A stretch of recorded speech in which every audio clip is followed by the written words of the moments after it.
Test 1 2 1 2. All right. This is Jamie Seed. I'm here with Mark Harmon at MoRoots Festival 2018. Just going to kick it and talk a little bit about the history of MoRoots and what's going on up here, and then just general festival culture bullshit. So tell us what's up, man. Hello. Thanks for listening. Kicking it another beautiful weekend. Yeah, it was man. the best one yet, I think. Right on. This is my first MoRoots, and I had a blast, man. The intimate size and this resort is beautiful. Yeah, I love it. Yeah, it's we could not have asked for better weather for sure this year. With previous years have been a little sketchy, but it's April in misery. Yeah, that's right. Yeah, tell about the what the experience was like last year. Last year was memorable year, right? Oh, it rained and rained. It was like what they call a 500-year storm. That's what you want for a festival, right? We had the perfect storm, you know. It was good. We had a great Thursday and Friday, and unfortunately, Mother Nature said no more. That was the year. Last year was the year of the floods. I feel like it was like the plague of festival. It was it's all Monty's fault from MJ Sounds. That's what I've kind of thought the whole time. I didn't ever want to vocalize that, but I've always kind of just figured he's most told me, everything's Monty's fault. He told me that or One Drops. Yeah. Either way, if they're together, it's gonna rain. Oh yeah, right, dude. Aaron Cam and the One Drops. I feel like I have to give them a shout out because Cosmic Reunion up at Astro Valley also got an epic torrent of rain later. You know, they did theirs. And then they hustled to make it happen. Yeah, and Aaron Cam and the One Drops. What did they do out here? They saved the day for you guys during the flood, right? Yeah, well, what happened is everybody was high ground. We had a high ground cabin, and we were all still here. You literally had to evacuate. Had to evacuate the campground. So like the water was up well over where shakedown would be. That's crazy. Yeah. Being down here and now seeing the lay of the land, I can totally see because it's right by the river like birds. But yeah, they ended up. We were all still. What more do you do? Is get together and have fun. That's why we're here anyway. So if we're still here, make it happen. Yeah, they drug in a PA and played in my cabin. It was pretty epic. Fuck yeah, I bet, man. I bet. That's cool that Aaron and them, because they're just celebrating their 10th anniversary recently. Yeah, right? that was in October. Like legendary St. October, Louis. Yeah. And they, man, for this region, they got to save the day here, and then at Cosmic, you know, the rain. Steve Miller Band didn't get to play, and they left, and Aaron Camp, we set up a PA in that little house. They drug it through the mud, right? Yeah, drug absolutely. the PA Me through and the Nick mud. Muzzy and Sheena's dad set that shit up, and Aaron Camp and them killed it for hours, and Break Night played too. It was badass, man. It was cool to see, like, you know, a music legend like Steve Miller. They were like, it's too dangerous to play. And then Cam and those guys were like, fuck that, we're in, you know, and made it. No, I mean, I've seen Cam on stage, like, it's raining his ass off, and he's getting shocked and no muscle to it. I'm like, dude, you guys are crazy, you know? Like, that's passion for the gig there. At the same time, I've seen them, like, they did a tailgate party for the Rams when the Rams were still in St. Louis, and we showed up, and it was, like, 22 degrees or something. Oh, shit. And 10 in the morning, like, really gonna play in this? Like, they had no heaters for him or anything, and it's like, Andy was cutting gloves, so he had finger holes to cut, so he could just manage to get through it. Oh man, yeah, that hurts too. That changes the nature of the way the instrument and the strings. Yeah, I have a lot of respect for them. I mean, they're really good friends of mine, but they're road dogs for sure. Right on. Yeah, they're definitely down to play, man. I mean, last season I was just like so impressed with their durability and dedication to the jam and the party, you know. But they got to, you know, you can steal the show, man, if you're down to play. Yeah. I mean, I'll never forget. It's like Steve Miller had like 8 layers of management out there, and they're like, well, you know, they're bitching about where the generators were at and like what direction the guitars were facing. Everything has to be perfect. Nitpicking the shit out of everything, and then like to see, you know, these young badasses just like stepped. I feel like it was passing of the torch. You know what I mean? Like this is the next generation of rock. Well, you know, they opened up for him at like Family Arena in St. Charles. Oh, and I didn't know that. That was a pretty cool show. Nice. But yeah, you see Steve Miller. He walks in straight onto the stage, doesn't talk to anybody, walks straight off the stage, gets in his little SUV and goes to his hotel. Separated out. No, the band doesn't. We hung out with the band and everything. Everybody was really cool, but yeah, no separation from everything. Yeah. Although Andy did stop him. Andy Doris stopped him on the way out and like made him take a one drop CD, which I think that's is hilarious. Cool. They market to you a He's little like, bit. no, he's like, no, don't shut the door. You got to take this. Oh, do you want an autograph? No, I want you to have my CD. Yeah. Take this. That's great. I was like, I felt like his driver got a new CD. Yeah, right on. Who knows though, man? You know, you're separated out like that being a celebrity. It's got to be weird. You know what I mean? Like some people are really good at it. You know, like they can handle it. Right. Like the stories of like Tom Hanks and Bill Murray that managed to stay real people. You know. Keanu Reeves. Yeah. Like, do you see pictures of him, like, on the subway by himself, just sitting there? Yeah. There's video of him standing up and giving a lady a seat or something. Right like, just on. there. Being a human being, Yeah. you know? But, man, the ego is a hell of a drug, you know, and everybody worshiping you for years and years, man. It really I don't want to be in that. I don't either. I've had that conversation with musician friends with big ambitions, like, how famous do you really want to be, you know? But it's cool now because I feel like our music industry is such that you can be famous and loved and not be like, you don't have to be a jerk. You know, yeah.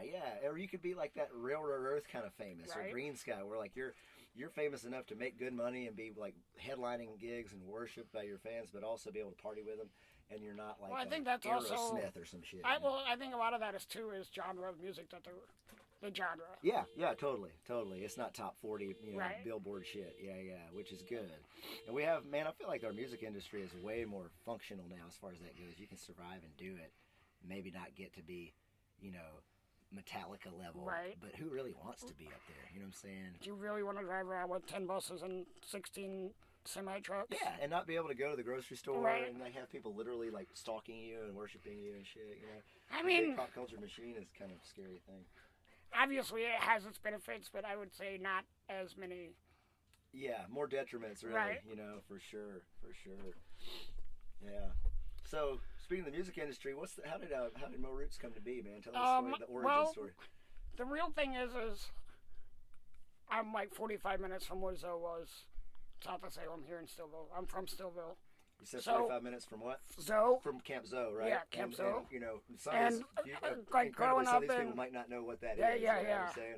It's been long enough now. Not that we have to go into Camp Zoe, but just right. as a point of reference, he's talking talking Camp about Zoe. I mean, I was coming right out of high school, going to that's the it's a festival right down the road.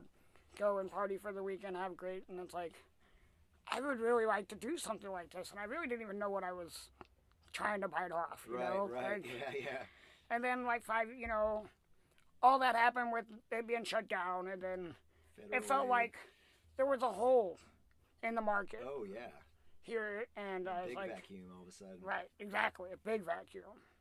And a friend of mine, my roommate, one of my best friends, was like, he's bitching about his 401k, not getting enough return on that 401k. What are you gonna do? And drunken shenanigans. I'm always like, let's do a festival. Let's do it. Not even knowing, you know. And I just started following One Drops for maybe 2 years at that point, and I was like talking to Haney. And I was like, all right, can we do this? Can we do it? It's like, yeah, we can do this. We figured out. It's like, you got a spot? I was like, yeah, I know the perfect location. Right on. You know, so I've always been here at Bass River Resort. My brother's worked here for eons. Oh, nice. Like, I'm right up the road. Yeah. I know, very familiar. You already had the relationships built. Yeah, and my business partner at that time, Jason, he grew up down here, too. Like, he worked down here when he was 12. So it was a real easy walk in. Everybody's comfortable and familiar with each other. It's like, all right, let's do this. Talk to One Drops. They had a big thing and started it. It's always been part of them. You know, we're all family, basically. So they help it get going. And here we are in year 5. It's like crazy. Yeah. You built a great name for it, man. I mean, yeah, I've heard about it for years from my Missouri homies, and you know. It's a little bit different than your normal big show. It's not a big show. It's a lot of family and a lot of word of mouth people get spread that way.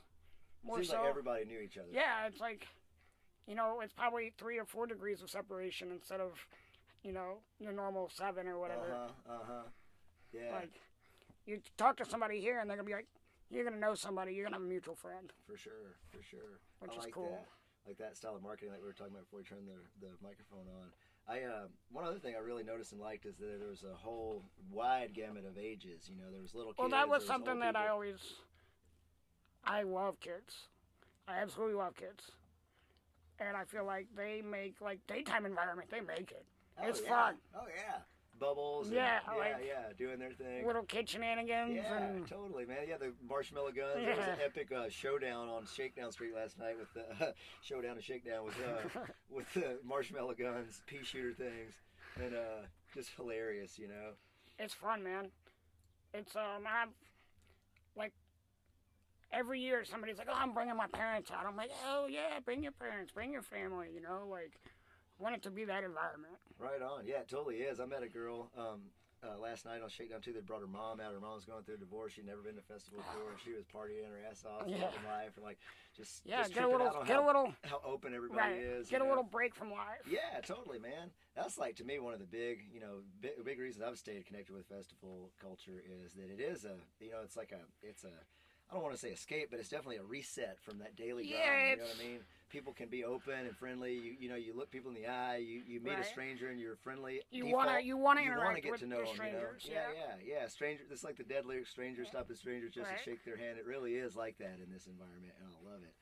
And because I don't know how we've built this or why it's this way, but like I don't know going into either. the flow I of don't. it, we didn't I think create about that it, a lot. Like I was like, what did I fall into? You know? Yeah. You're like how did this recipe get made? I'm not sure. Right. I know what the cake we got here, but I'm not sure what we put in it. Right.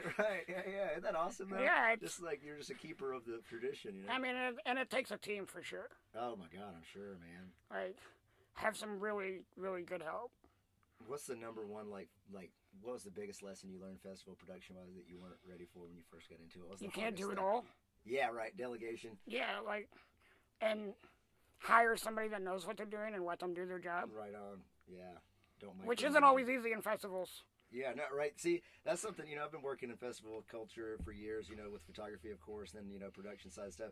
And to me, the number one skill is you have to be able to function in the party. Right. And that's fucking hard. You have to be able to have fun and separate. Yeah. Like my friend Johan says, promoter in Springfield, you got to control the party. Don't let the party control you. Absolutely. And that's a rare skill, actually, I feel like. Yeah, I learned that one on Festicab. Right, yeah. Yeah, shout out to Chris. Yeah. Tell us about Festicab. Oh, man, I've been doing that for, I guess, this summer. I'm going to summer camp here at the end of the month, next month, and that'll be my 5th one, and I started with that big old shindig of 25,000 people and going and working 12-hour shifts overnight and dealing with crazies, and that's an adventure for sure.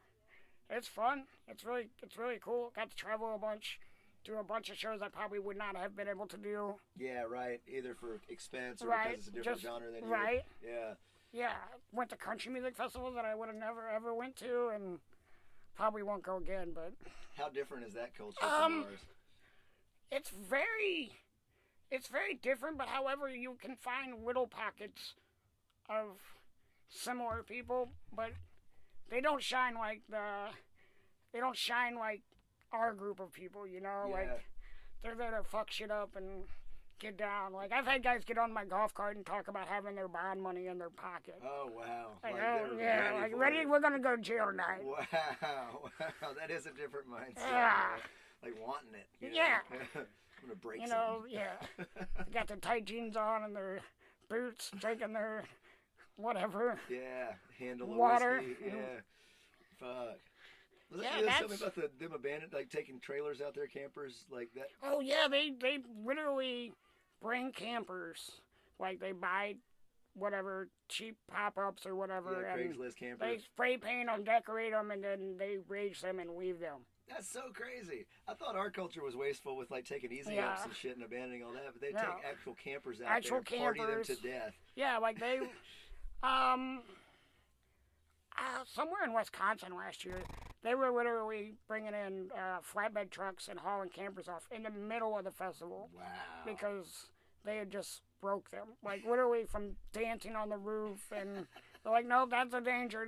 We're getting this out of here. Wow. You tore it up so bad, it's got to go right now. Wow. I want to see this. I want to, run cleanup after one of these and fucking scavenge some campers, dude. Holy shit.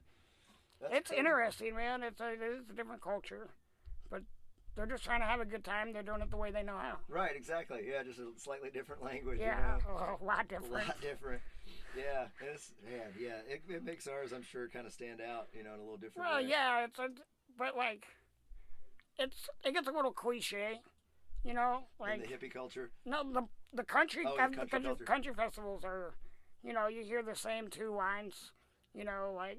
Oh yeah, the music. Yeah, it's so formulaic. Music or just what people are yelling at each other, you know. Yeah. They're all kind of. Let's send it, you know, like or yee or whatever, you know, like. They have their code words of their culture. Yeah. I swear, if I hear nice tits something out again ever in my life. So what's your favorite festival to work with Festicab? I don't know.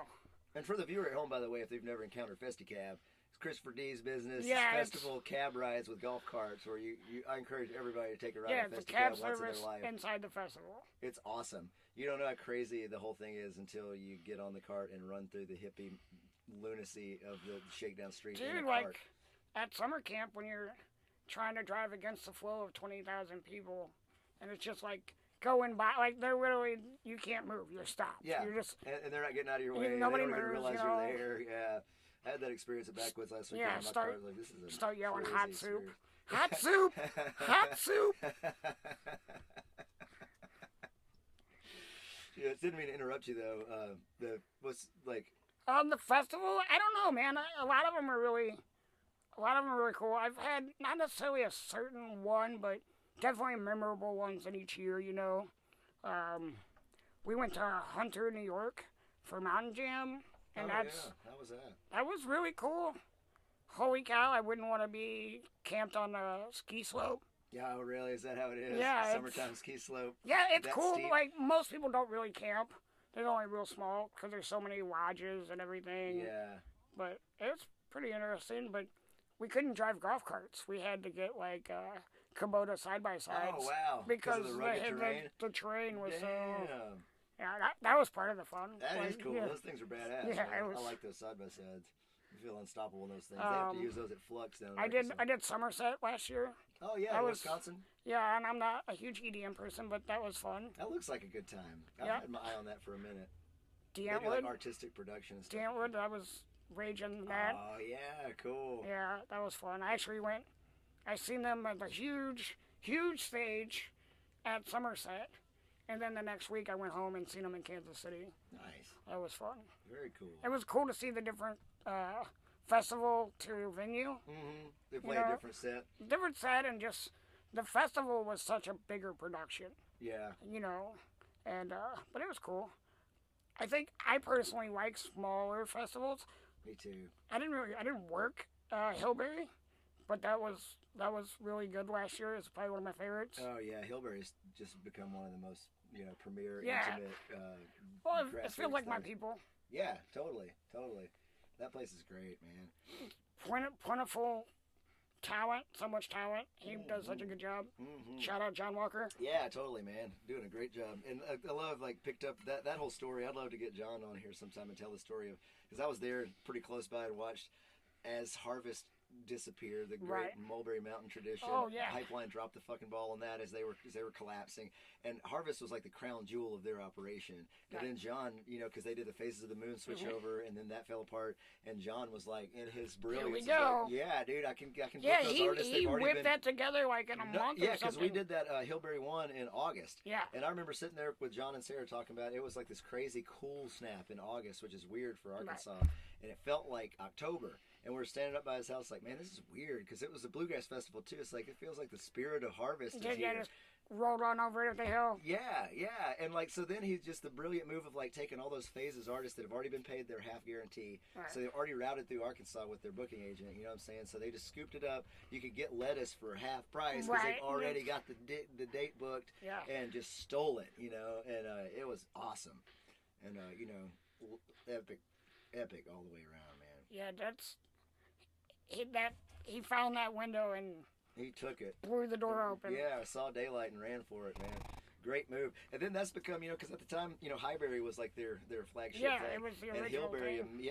Hillberry has taken the crown as like the main deal out there, which is, for the farm, that time of year is the best for. It's beautiful. It is, man. You're surrounded. It was a by little hot flowers. last year. Yeah. But man, they've done great. It's I need to get them on there and tell that story. That's an epic festival story. I want to tell the Camp Zoe story at some point too, like you referred to earlier. I feel like it's been enough time now that like there's a lot of younger kids that of course didn't get to go, Right. and they've only heard about it secondhand or third hand or whatever. And there's really not one like cohesive thing that tells that story. You know what I'm saying? I'd love to get Jimmy to tell like his side now that it's all over. That would be interesting. Wouldn't it? It'd be a cool roundtable discussion. Totally, yeah, and just get like different inputs from different people because there's so many sides. There's 3 sides to every story. Right, absolutely. And for the patrons, I mean, from my perspective as a Midwest festival noob, I was just blown away the first time I went, and it's just how crazy it was. There's no law. It was really like mind opening. Like I was already into a little bit of subculture, a little bit of that subculture, and went down there for the first time, and I was like, I was starstruck with the environment. Mm-hmm. Me too. Like, wait this a second. Can happen. Yeah, this exactly. Can be. We can all really get along and be this crazy. Yeah.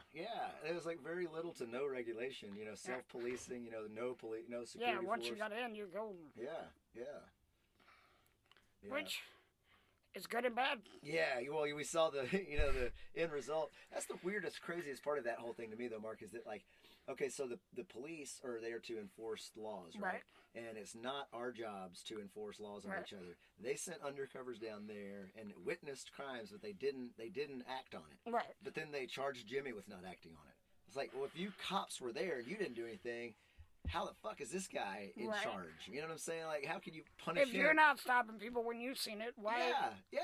Like, you were there, you saw it. How are you going to not punish them and then punish this dude that wasn't even there when you saw it happen? It's just so backwards.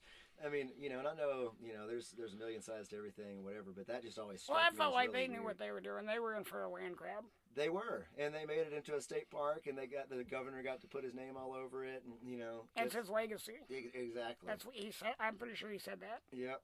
And if I feel like I've always thought that if Jimmy Tebow did not have ass length dreads, it probably never would have pulled off like that. If he was like a businessman in a suit, because people see that picture, I mean, your square average Joe voter at home, they're like, that dude's a weirdo. You know what I mean? Just absolutely. on sight, But man, it was like a little slice of 1964 in the middle of nowhere, Missouri, man. Like, the nudity and open air, everything. Yeah. Just... And yeah, being like, I was like 18 when I first started going down there, and it was like, oh my God, like, yeah, 1960s. I was like, maybe this is what that felt like, Yeah, I feel like it's the closest we'll ever see, because, I mean, the hammer got dropped, and that fear ripple spread through the whole culture. Like, that's part of the story I want to tell, honestly, is because, up to that point, at a lot of events, there was kind of a semi-open air, drug market, basically. People would holler shit and whatever. After that, it was like, put the lid on, man, Like, Widespread Panic shows, I used to see people walking through lots with buds in their hands. Yeah. It put the lock on that, man. People got scared. Here in the Midwest, especially. Yeah, totally. And, I mean, that's good, though, because... Yeah, I mean, there has to be some control. There has to be, it can't be... Discretion, Yeah, I mean, and that's abusive, that's all I ask for, is a little discretion, Yeah, man. I mean, that's just way more coherent and way more sustainable, you know what I mean? Because, honestly, you don't want to freak out Joe Q public if they do happen to come down. You know what I'm saying? That's a lot more likely to cause heat to come on your organization. Republican state, predominantly, unless you get into Kansas City or St. Louis. Right. The middle of the state, totally very red state. right wing, like Bible Belt a little bit. Oh yeah. They see, I mean, they look at me funny, they go into town, like long hair and. Right. Yeah. He'll be okay. Yeah. It's like, but if you can control it a little bit and manage it, just have discretion, like you said. Right. Yeah, I feel like that was the end net result positive from the Zoe thing, is that we all learned that although that shit is super fun to be that outlaw and that free, it's like it's not sustainable. You can mess up stuff for people. And like Jimmy, for whatever problems people might have with whatever, he really did kind of get crucified for the sins of the masses. Bad. You know what I'm saying? I still feel bad for him for that Me too, man. shit. 18 months in federal prison for having a really dope party. You know what I'm saying? Like, we all clown. They basically hit him with like a crack house statue or something. Yeah. And they never really proved, you know what I mean? Like, I think they thought going into it they were going to be like a RICO lawsuit, like he was the mastermind behind all these drug sales. And I don't think he was. You know what I'm saying?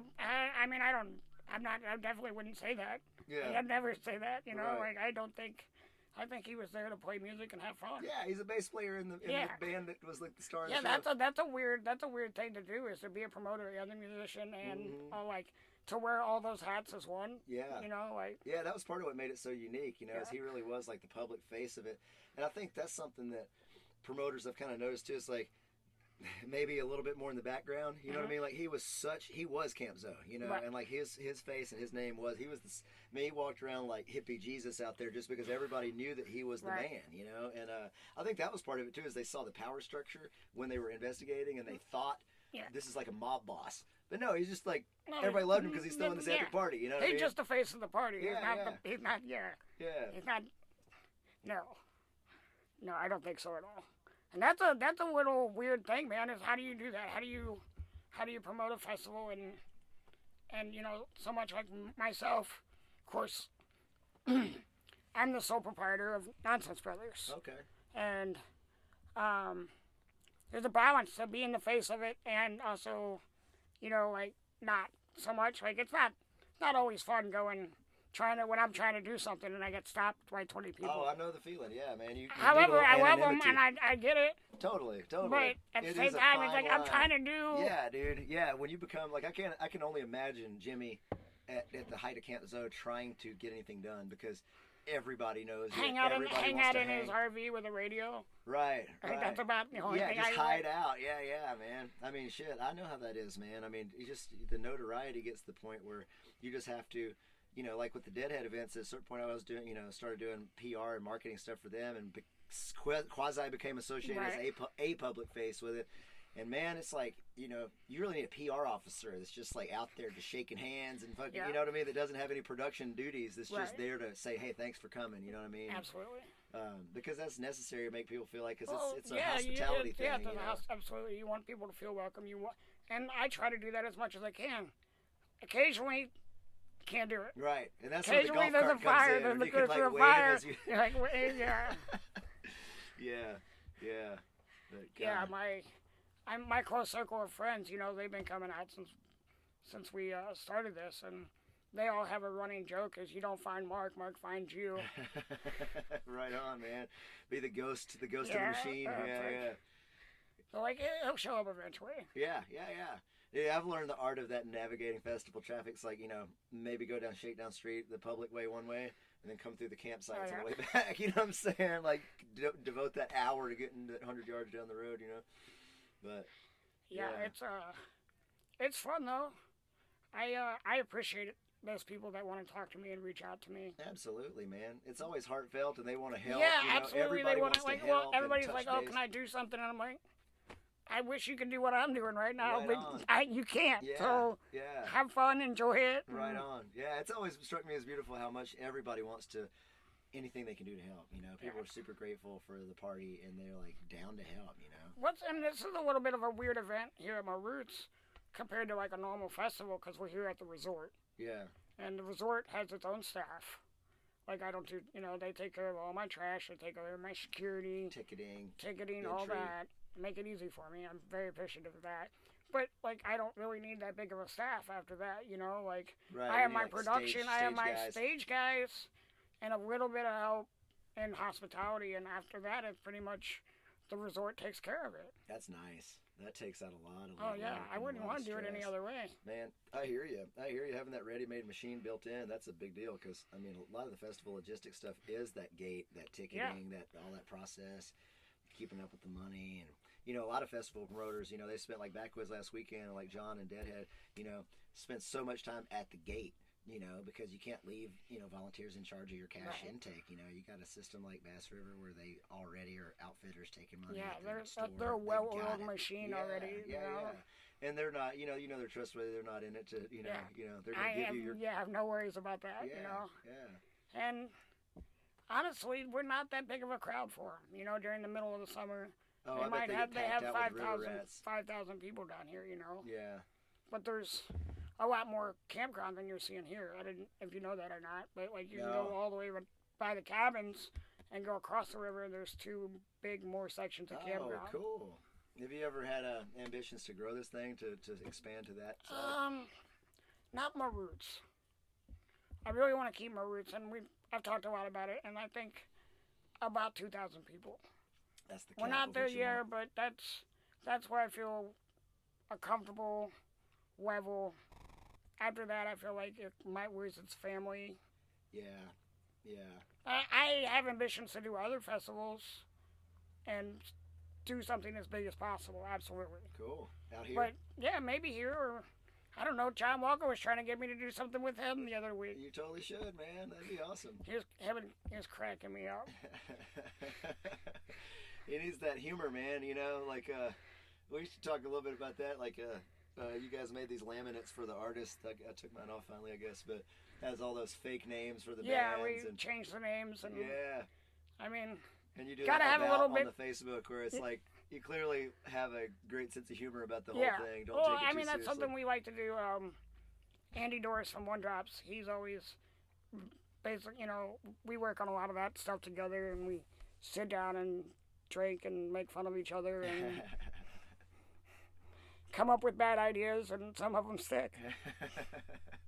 I love it, man. I know when I've been keeping up with this for years, and when you invited me out to this, I was looking at all the about and yeah, info, the so I'm just descriptions. cracking up, dude. Just festivals. We were talking about before we turned the mic on, but sometimes they take themselves so seriously, and especially the. And I'm not shitting on it, but the transcendental festivals, right. It's we're on a spiritual mission from God, and this is dead serious business. I don't know if that makes the party more fun or not, but having a humorous approach is. Well, I feel like, my company's name is Nonsense Brothers. Right. You gotta bring some nonsense Right if you're gonna on. call yourself that, Yeah, absolutely, man. Everything's in a name too, Tell me, where's that name come from? That's an interesting story. So that comes from my dad and his brother. Back in the day, always talking about starting a business or something, they were always throwing around names, and evidently that one stuck as a joke, and then it's like, oh, I'm going to steal that. That's good. Oh, yeah, that's great. That's great. So, I'm a big believer in the power of a good name, it kind of sets the tone, right. For what's to follow, and, for yeah, it good gives or you bad. a little window into that, to open up. So Yeah, it's the manifestation window, right. You gotta have to. And you gotta be The careful name with doesn't that get name. the name has to go along with it, and if it does that well, it will draw more people in for sure. Yeah, totally. It can blossom based on that, and names are powerful, man. I've always thought that, chosen names and given names and whatever, but the names of events, it can make or break something. I feel like in a way, Where'd the MoRoots thing come from? Do you remember the process?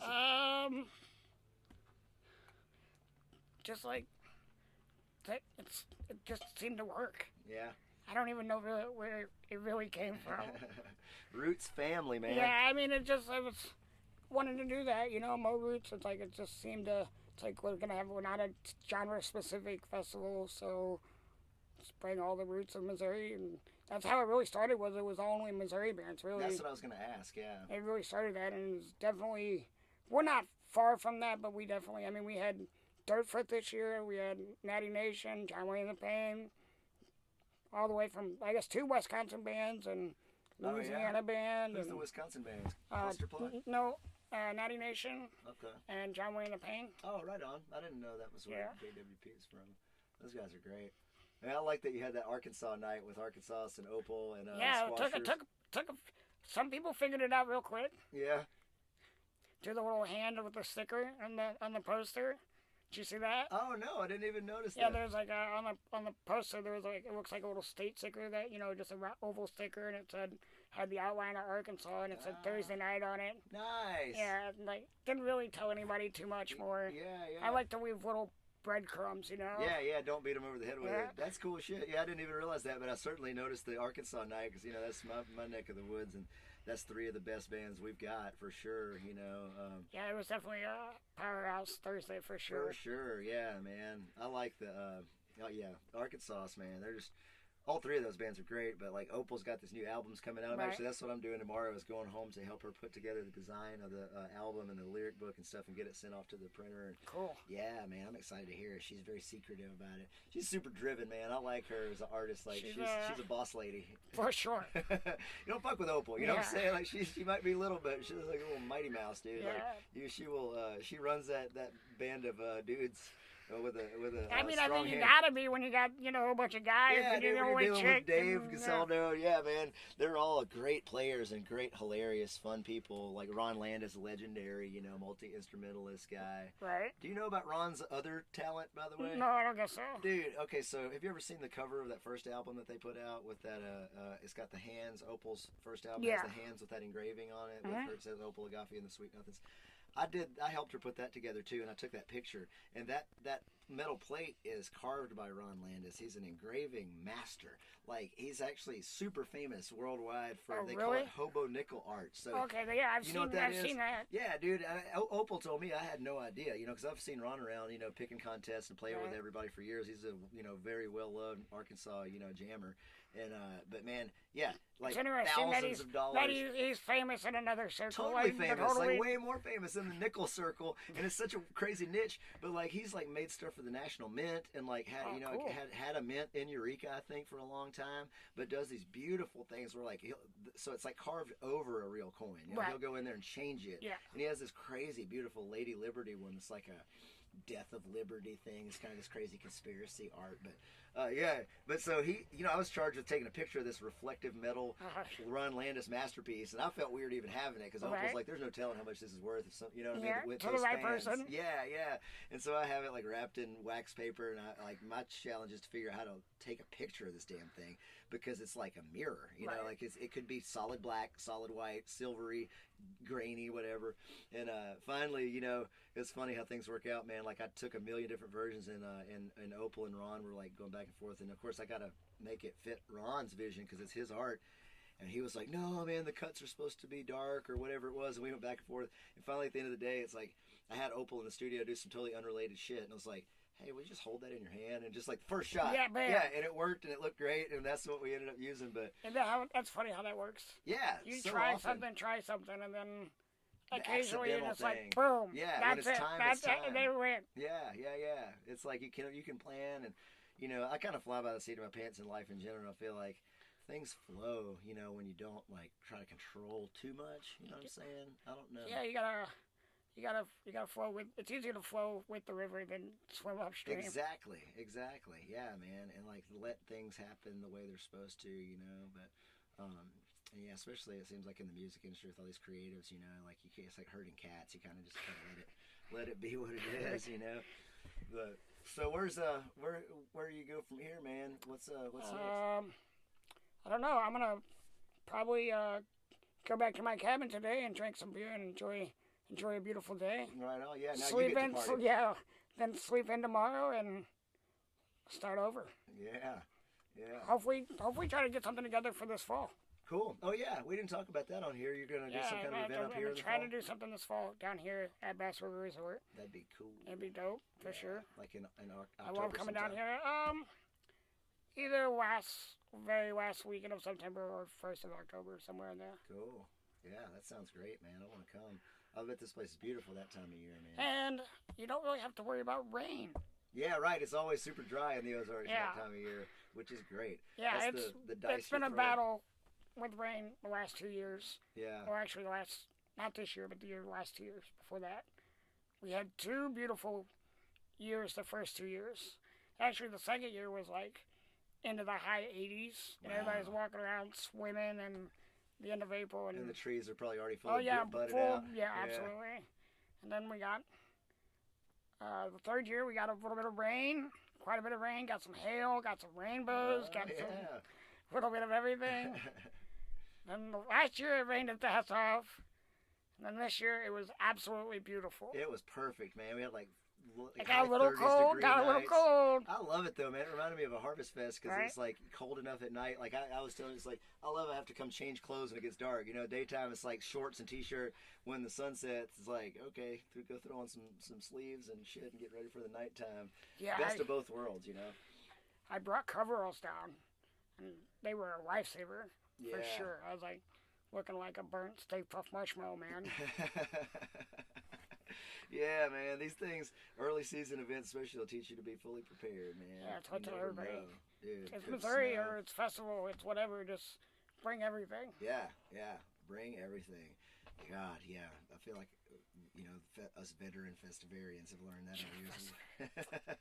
We like Wakarusa, Swamparoosa, man, it broke me for life. 2013. My God, yeah. I'll never go to a festival without 4 pairs of footwear, you know? Like, so I was talking to somebody last night, it's like the common story for Swamparoosa, I lost a pair of muck boots, you know what I mean? Like, that mud would suck the shoes right off your feet. Dude, it was horrible. I'll never forget, you know, because that was like a, you know, jam EDM mix, you know, they had the full gamut of music. And so, of course, it brings in, like, what I think it was like city kids, like they've never been to a country festival party and they're coming out, and it was like Saturday. Wearing their boat shoes. Yeah, dude, this kid walks around with those K-Swiss, white K-Swiss, dude, and I just saw him. He was like picking his way through the muddy streets, like he is not making it out of here with those shoes for sure.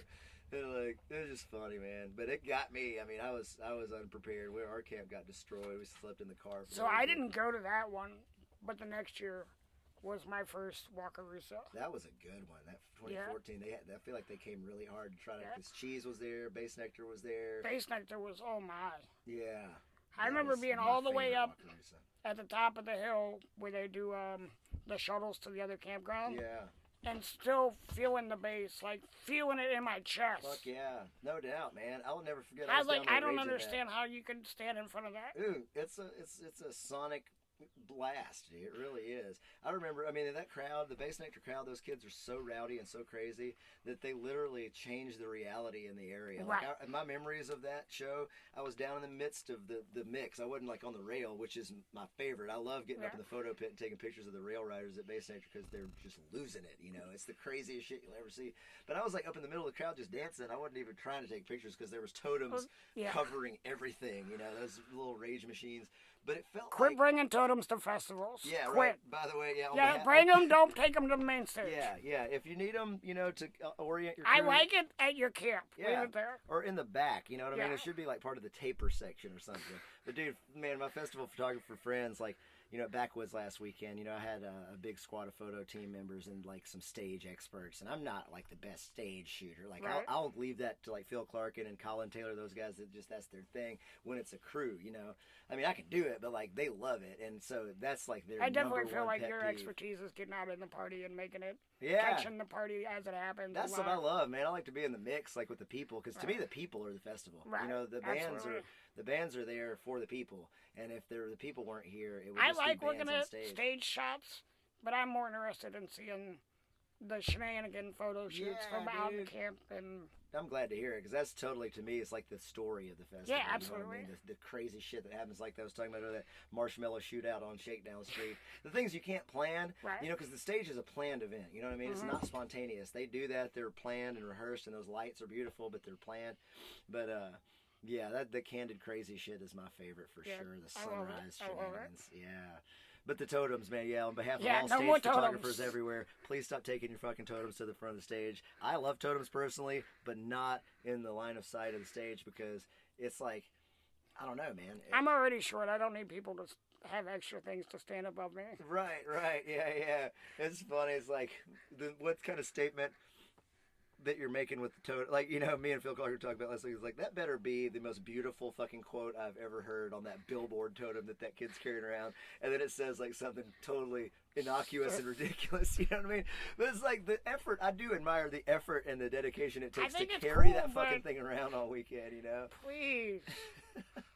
You know, that was one of the things that kind of came in with EDM culture, too. Like, that was never a part of festival culture in the early days. The first time I ever saw him and heard the word totem was at Electric Forest. You know? It's like, and it's kind of cool. It's like your tribal representation of your crew. Well, I also get it, like, the idea too is right. Is like I can see orientation. Like oh, there's Find my your friends. There's a at totem Electric or Daisy whatever. Carnival Yeah. when it's 800 million people. It's like there's my squad, And I did one time. I went to Electric Forest with a press pass for an outlet called That Drop, and I kind of did a switcheroo because like all of my photographer friends hate them, and I'm like. I kind of pitched this idea of the drops, like, I'm going to do a totem gallery of, like, all of the, focus on the totems, you know what I'm saying?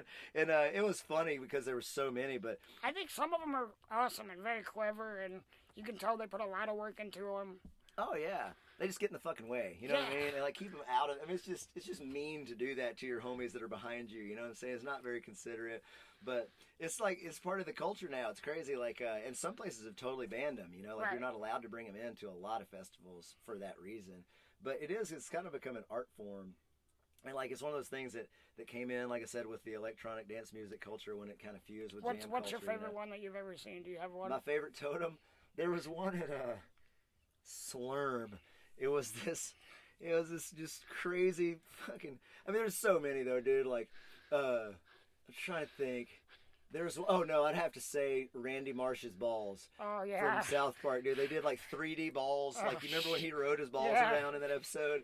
It was this big old, and it wasn't even, that was the funniest thing. It wasn't even the only, totem culture got so hilarious at that point that it wasn't even the only Randy Marsh's balls totem at that festival. You know what I'm saying? There was two, but they did a 3D ball rendering that was just delightful, and they swang in the wind, and it was fucking hilarious, dude.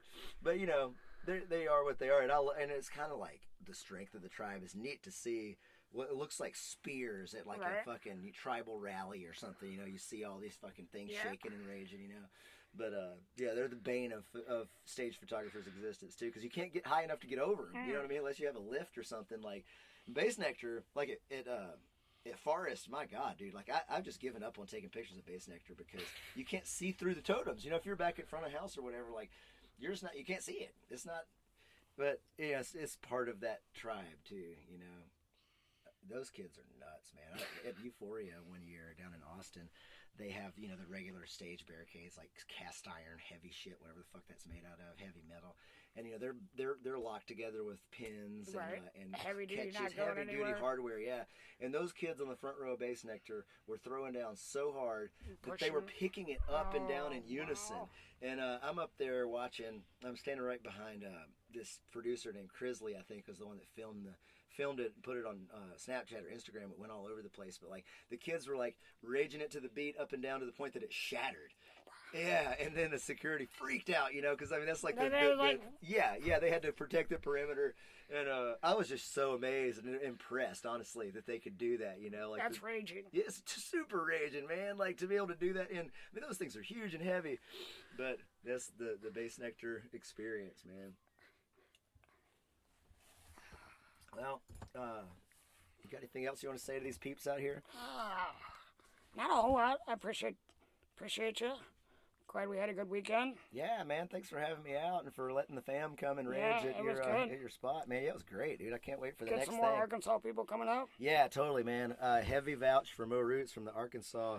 If any Arkansas fam are listening to this, definitely come check out Bass River Resort and Nonsense Brothers Productions events up here, man. It's very cool little zoo area of the country, especially with Astro Valley out of the game this year too, It was a weird one, man. Yeah, dude. Hey, I want to put a little hint in there too. I heard a little secret birdie told me there might be something happening in Astro Valley this fall. Have you heard anything about that? I have not. Ooh, I have not. Yeah, a little pregnant birdie came by last night and dropped some news on me. I'm excited. Yeah. Because I wouldn't think there was going to be anything going on. Right. So, yeah. How pregnant is she? She's pretty pregnant. Very, 2 weeks left. Yeah. I thought so. Yeah, so I caught her from afar. I wasn't able to talk to her. Yeah, I was glad to see her out here, man. I had no expectations to see her, but she said this is like family jam for them.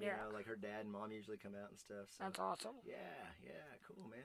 Yeah, it's not that far for them. Right, yeah, was it 45 minutes or an hour like or something? Yeah, great. So, alrighty, thank you. Dude, Mark, thank you so much, man. It's been fun. See you guys.